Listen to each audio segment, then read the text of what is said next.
کفارہ ڈرامہ کی next episode میں آپ کو یہ دکھایا جائے گا کہ سلمان جو کہ اپنے گندے ارادوں میں کامیاب ہو چکا ہے، اس نے ایک بدلہ لینے کی خاطر اپنے ماموں کی عزت خراب کر دی اور اب بہت خوشی محسوس کر رہا ہے کہ شاید کسی کو کوئی خبر ہی نہیں ہوگی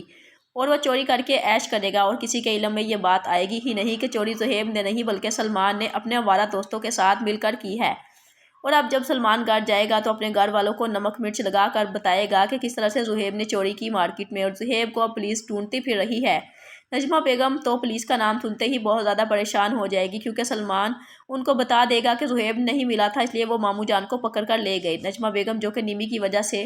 پہلے ہی کافی زیادہ پریشان ہوتی ہے، وہ سلمان سے اب کہے گی مجھے جلدی سے وہاں پر لے جاؤ، پتہ نہیں میرے بھائی پر کیا بیت رہی ہوگی۔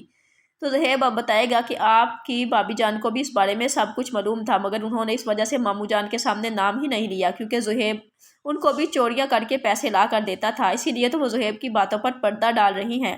نجمہ بیگم کہے گی کہ میں جا کر اس شہادہ کو بھی پوچھتی ہوں کہ اگر اس کو پتہ تھا تو اس نے میرے بھائی کے علم میں یہ بات کیوں نہیں لے کر آئی کہ زہیب چور ہے اور چوریاں کرتا ہے اور اس کا اٹھنا بیٹھنا اچھے لوگوں میں نہیں ہے۔ تو سلمان کہے گا میں نے مامی جان کو بتایا تھا، مگر مامی جان نے تو مجھے غصے سے کہا کہ تمہیں زہیب کے معاملے میں پڑنے کی ضرورت نہیں ہے، اسی لیے تو میں دوبارہ ان کے معاملے میں دخل اندازی نہیں کر سکا۔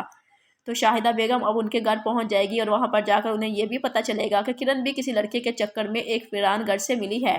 اب نجمہ بیگم کو بھی باتیں کرنے کا موقع مل جائے گا،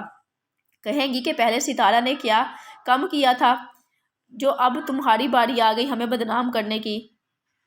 مگر یہاں پر شاہدہ بیگم جو کہ نیمی کے بارے میں جانتی ہیں کہ وہ بھی چپ نہیں رہیں گی اور انہیں نیمی کا تانا دے دیں گی، نیمی کا تانا دے کر ان کو چپ کروا دیں گی۔ تو شاہدہ بیگم کی باتیں سن کر نجمہ بیگم کہیں گی کہ میری بیٹی نے کوئی ایسا کام نہیں کیا تھا، اگر اس کی کوئی بات تھی بھی تو قاسم کے ساتھ ہم نے اس کو رخصت بھی کر دیا تھا، اس نے تو پتہ نہیں کس لڑکے کے ساتھ منہ کالا کیا ہے، اس کو بھی اسی لڑکے کے ساتھ بھیج دو۔ اتنی باتیں سننے کے بعد تو